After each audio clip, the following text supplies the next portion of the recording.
और आइए खबरों में आगे बढ़ते हैं। आज की एक और बड़ी खबर है, कल सुपरस्टार को हमने खो दिया। अब बहुत से फैन सवाल पूछ रहे हैं, अंतिम संस्कार का आखिर सच क्या है।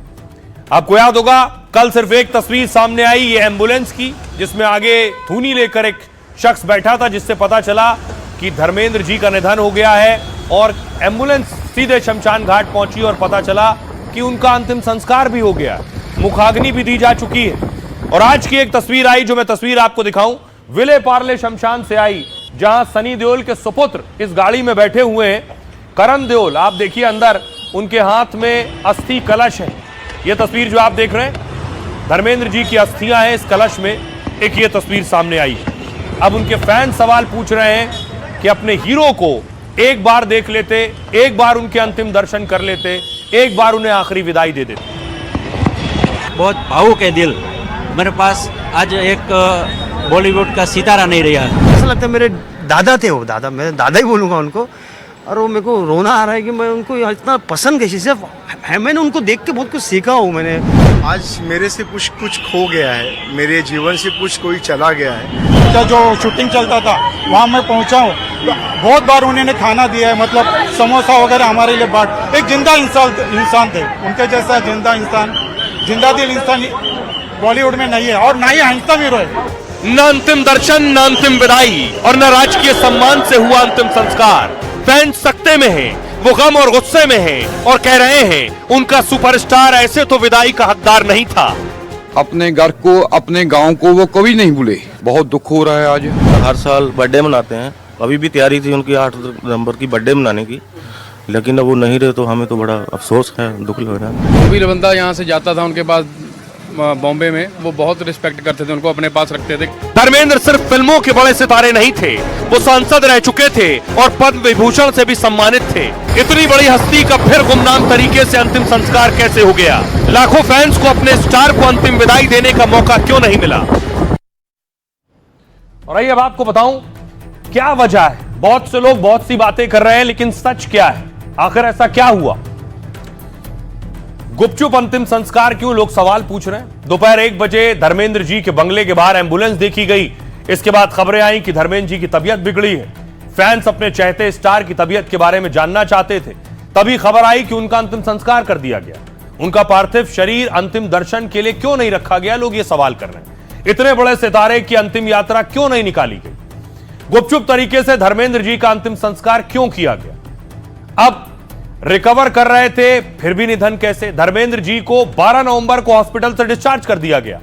तब से वो लगातार डॉक्टर्स की कड़ी निगरानी में थे। उनके घर वालों का कहना था कि धर्मेंद्र जी रिकवर कर रहे हैं। फिर अचानक क्या हुआ कि उनका निधन हो गया। अब बड़ी बात यह है, क्या धर्मेंद्र जी की आखिरी इच्छा तो नहीं थी कहीं? दावा है कि धर्मेंद्र जी अंतिम संस्कार बहुत निजी रखना चाहते थे। वो नहीं चाहते थे कि उनकी अंतिम यात्रा निकाली जाए, अंतिम विदाई में परिवार के खास लोग ही शामिल हो। क्या परिवार के लोगों ने उनकी इच्छा के लिए ऐसा ही किया? पिछले दिनों आपको याद होगा असरानी साहब का अंतिम संस्कार ऐसे ही हुआ। उनके अंतिम संस्कार के बाद निधन की जानकारी सामने आई। देवानंद साहब का भी अंतिम संस्कार इसी तरह लंदन में हुआ था। उनकी अंतिम इच्छा का सम्मान करते हुए इसे बहुत निजी रखा गया और उनकी मौत के बाद उनकी कोई भी तस्वीर नहीं ली गई थी। 27 नवंबर को क्या प्रार्थना सभा होनी है अब धर्मेंद्र जी की? धर्मेंद्र जी के अंतिम संस्कार में बहुत सी बड़ी हस्तियां नहीं पहुंच पाई। उनके प्रार्थना सभा में कई बड़े दिग्गज आ सकते हैं, कई मंत्री और सितारे देओल परिवार को सांत्वना देंगे। इस तरह की जानकारी और खबरें भी हैं। सुनिए जरा उनके फैंस क्या कह रहे हैं। हमको शक्ल नहीं दिखाई, हमको शक्ल नहीं दिखाई।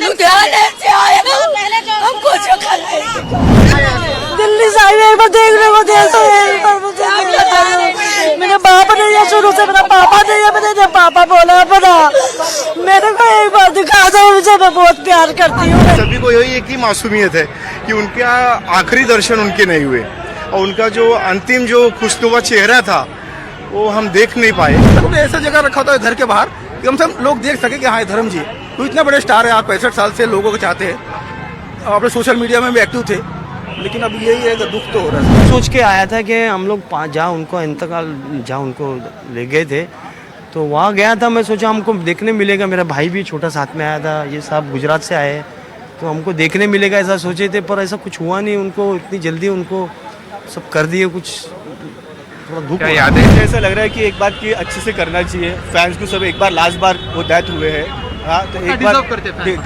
फैन डिजर्व करते कि एक बार उनके देखे, अच्छे से करे, सबको पता लगे। एटलीस्ट ये तो एकदम साइलेंट में हुआ, मेरे हिसाब से सबको पता लगना चाहिए। रखना चाहिए था, क्योंकि बहुत सारे फ्रेंड है, उसकी भी भावना है कि अगर लास्ट सीन देख लेते तो अच्छा होता। अब देखिए जरा सवाल यह हो रहा है कि कैसे धर्मेंद्र साहब को पद्म भूषण सम्मान मिला था। यह तस्वीर आप देख रहे हैं। पद्म भूषण से जिन्हें सम्मानित किया जाता है उनका अंतिम संस्कार राजकीय सम्मान के साथ ही होता है। अगर आपको याद हो, पहले कुछ और तस्वीर मैं आपको दिखाऊं। अगली तस्वीर देखिए जरा। तस्वीर ये आप देख रहे हैं, यह तस्वीर देखिए जिसमें लता मंगेशकर, जिन्हें भारत रत्न भी मिला है, दिलीप साहब पद्म भूषण मिला था, और श्रीदेवी को भी पद्म भूषण मिला था। ये सब पद्म अवार्डी थे। इनका अंतिम संस्कार हुआ तो राजकीय सम्मान के साथ हुआ। ये तस्वीर आप देख रहे हैं, ये तस्वीर लता जी की तस्वीर आप देख रहे हैं। अगली तस्वीर मैं दिखाऊं, दूसरी तस्वीर देखिए जरा, दिलीप साहब की तस्वीर आप देख रहे हैं।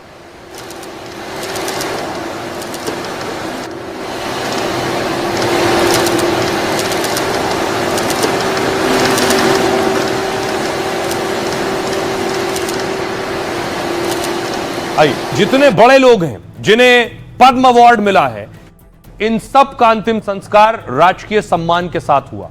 अब मैं आपको बताऊं कैसे जी का भी अंतिम संस्कार राजकीय सम्मान के साथ ही होना चाहिए था। यह लता जी का अंतिम संस्कार था जब पीएम मोदी खुद गए थे।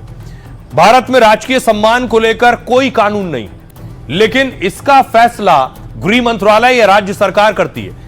किसी हस्ती को मरणोपरांत राजकीय सम्मान देने के लिए कई तरह की सरकारी प्रक्रियाओं का पालन करना पड़ता है। जैसे अगर किसी बड़ी शख्सियत का निधन हुआ है तो सरकार को सूचना देने या पुष्टि करने का प्रोटोकॉल होता है। मतलब या तो परिजन बताते हैं या सरकार स्वयं संज्ञान लेती है। पहले तो परिवार के सदस्य या उनके प्रतिनिधि सरकार को बताते हैं, राज्य के सीएमओ, गृह विभाग या केंद्रीय गृह मंत्रालय को सूचित करते हैं। फिर तय होता है कि मृतक राजकीय सम्मान के योग्य है या नहीं। यह फैसला उनके सार्वजनिक योगदान और पद के आधार पर होता है। यह सम्मान केवल वर्तमान या पूर्व संवैधानिक पदाधिकारियों ही नहीं, बल्कि कलाकार, वैज्ञानिक, समाज सुधारक को भी दिया जाता है। उनके देश के प्रति योगदान को देखकर सरकार तय करती है। फिर सरकार तत्काल एक आधिकारिक आदेश जारी करती है। कलेक्टर, एसपी को तैयारी के लिए निर्देश दिए जाते हैं। वो तिरंगा, गार्ड ऑफ ऑनर और शोक सलामी का इंतजाम करते हैं, क्योंकि पार्थिव शरीर वाले ताबूत को तिरंगे से लपेटा जाता है। इसके अलावा अंतिम संस्कार के वक्त गन सैल्यूट किया जाता है। सरकार तैयारी तो करती है, लेकिन परिवार के संपर्क में भी रहती है, क्योंकि राजकीय सम्मान तभी दिया जाता है जब परिवार सहमत हो। मेगा स्टार धर्मेंद्र मामले में हुआ यह कि निधन की जानकारी गुप्त रखी गई। हो सकता है सरकार को सूचना और पर्याप्त समय न मिला हो। जबकि धर्मेंद्र 2 बार के लोकसभा सांसद, पद्म भूषण और दिग्गज कलाकार होने के नाते राजकीय सम्मान के हकदार थे। सुनिए जरा क्या कुछ कह रहे हैं मंत्री अर्जुन मेघवाल। बीकानेर से भी धर्मेंद्र जी सांसद रहे 2004 और 9 के बीच में। उनकी यादें बीकानेर वासियों के मन में हैं। बहुत आदर देते हैं बीकानेर वासी उनको। धर्मेंद्र जी को भावभीनी श्रद्धांजलि देता हूं। परमात्मा उनकी आत्मा को शांति प्रदान करे। अब देखिए जरा, धर्मेंद्र जी की बात हो रही तो उनकी तस्वीर बहुत वायरल है। जब वो कैंपेन कर रहे थे हेमा मालिनी के लिए, स्वागत कर रहे हैं, जोर से ताली बजा के स्वागत कीजिए आप।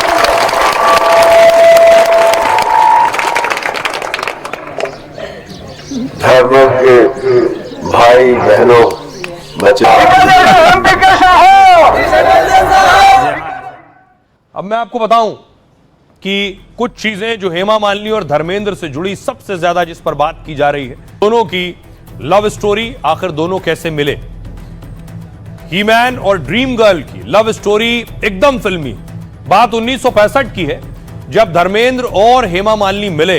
ये पहली मुलाकात एक फिल्म के प्रीमियर में हुई थी। इसको लेकर हेमा मालिनी ने खुद इंटरव्यू में कहा था, मैंने पहली बार जब धर्मेंद्र को देखा था तो सोचा मैंने इतना हैंडसम आदमी पहले कभी नहीं देखा है। पता है कि संजीव कुमार भी हेमा से प्यार करते थे। उन्होंने जितेंद्र के हाथों प्रस्ताव भी भेजा, लेकिन हेमा मालिनी ने मना कर दिया। तब हेमा के प्यार में खुद जितेंद्र पड़ गए और शादी की बात शुरू हो गई। यह पता चला तो धर्मेंद्र तब जितेंद्र की गर्लफ्रेंड को लेकर हेमा मालिनी के घर पहुंचे। पहले से शादीशुदा होने के बावजूद हेमा के घर वालों को मना लिया। आखिरकार 2 मई 1980 को धर्मेंद्र और हेमा की शादी हो गई। आपको बताऊं, तब धर्मेंद्र की पहली पत्नी प्रकाश कौर ने कहा था, मेरे ही पति ही क्यों, कोई भी मर्द हेमा को मुझसे ज्यादा पसंद करता। बहरहाल